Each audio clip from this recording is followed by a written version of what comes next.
Loyola University basketball coach Sheryl Swoopes, she's under investigation, accused of mistreating players. One of them is speaking out this morning, telling us why she wanted to. Remember when Sheryl Swoopes claimed no one wanted to play in Indiana? That the Fever were a dead-end franchise no star would ever choose? Funny how quiet she is now. In one of the biggest plot twists the WNBA has seen in years, Indiana just landed Natasha Howard, DeWanna Bonner, Sophie Cunningham, and Sydney Colson. This isn't just a solid free agency. It's the foundation of a championship contender. And the craziest part? It all happened because of one so-called overhyped. This WNBA offseason killed a lot of dumbass narratives, right? It really did. And I hope they're gone for good. Remember when Sheryl Swoopes sat on national TV and boldly claimed nobody wanted to play in Indiana? Let's roll that tape. She didn't just question the Fever's ability to attract talent. She laughed at the idea, completely sure of herself. With full confidence, she looked into the camera and declared Indiana was not a destination. But here's the best part. She was so convinced she even told people to record the moment, like she was dropping some undeniable truth that history would prove right. Well, history had other plans.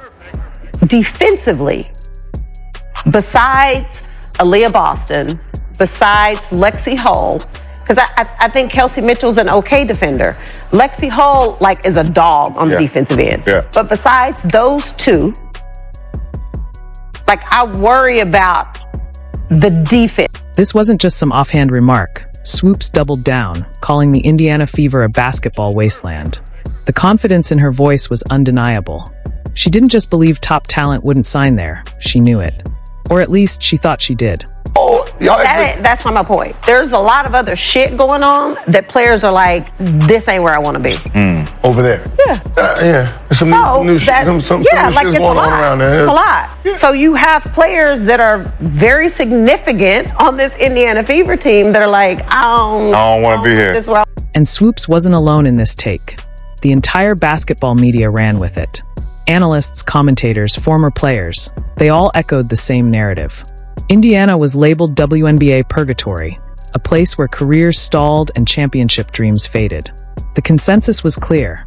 Why would any star ever choose to play for the Fever? Playoffs, but I also know players on that team that are like, oh hell no, we don't want to just be here. Yeah. Because then when you about to say that. Because then when you factor in free agency, you got players on this Indiana Fever team. They getting paid anyway? That are like, no, but players who will be free agents. The timing of these dismissive comments is especially telling.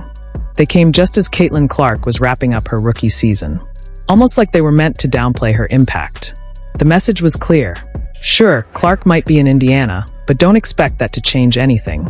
No matter how good she is, she won't turn this franchise around. Or so they thought. But my thing is this. So what happens when Aaliyah ain't playing well again? Back to you know what I mean? And so as a player. back to it.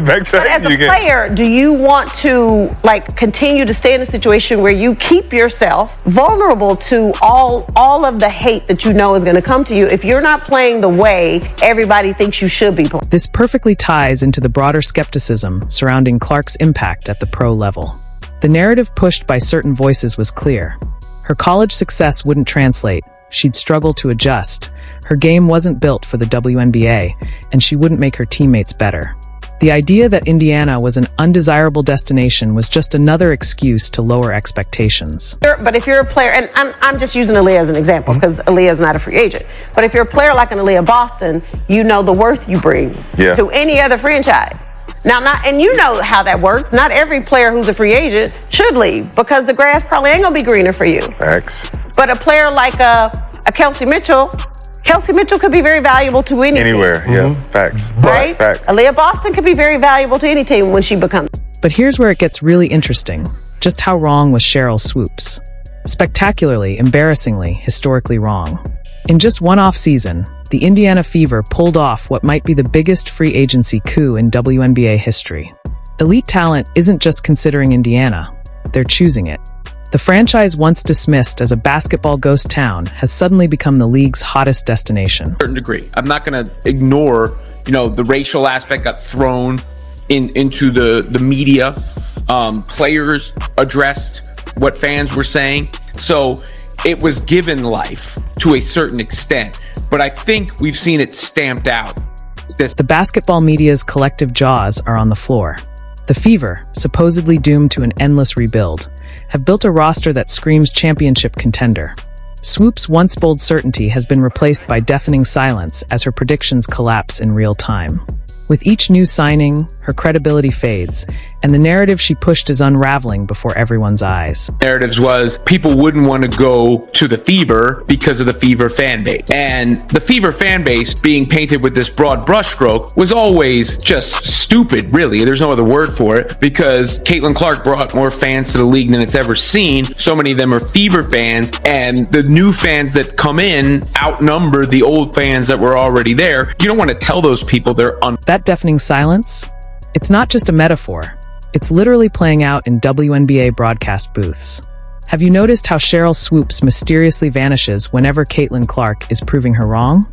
The same analyst who boldly dismissed Indiana is nowhere to be found when it's time to witness Clark's dominance firsthand. Coincidence? Or a calculated move to avoid admitting she got it all wrong on live TV? To that, because when you look at every sport and every fan base, there are going to be bad apples. With every group pool, there are. And the larger that group comes, of course, then the larger the small percentage of bad apples. But if you've ever followed sports, you see people acting stupid online or even live at game. Regardless, so many players decided they were going to go to the Indiana Fever, which was the death knell for a lot of those. This pattern goes way beyond just Swoopes. The entire chorus of critics who doubted Clark's impact has suddenly come down with a case of collective laryngitis. These are the same voices that once couldn't wait to declare she'd struggle at the pro level. Now, radio silence. It's like a magic trick. The moment Clark steps on the court, every skeptic mysteriously vanishes into thin air. Yeah, I mean, it's amazing. What Caitlin's been able to do in her short career so far has just been nothing short of remarkable. The one thing that I really love about her, she loves the game. You can tell she's put the work. What we're witnessing isn't just about basketball. It's a fundamental power shift happening in real time. The old guard expected Caitlin Clark to quietly wait her turn, to spend years earning respect before having any real influence. Instead, she's flipped the entire power structure upside down in a single offseason. They weren't traded. Cunningham was traded there, but Natasha Howard signed with the Indiana Fever. And I think more importantly, DeWanna Bonner signing with the Indiana Fever was representative.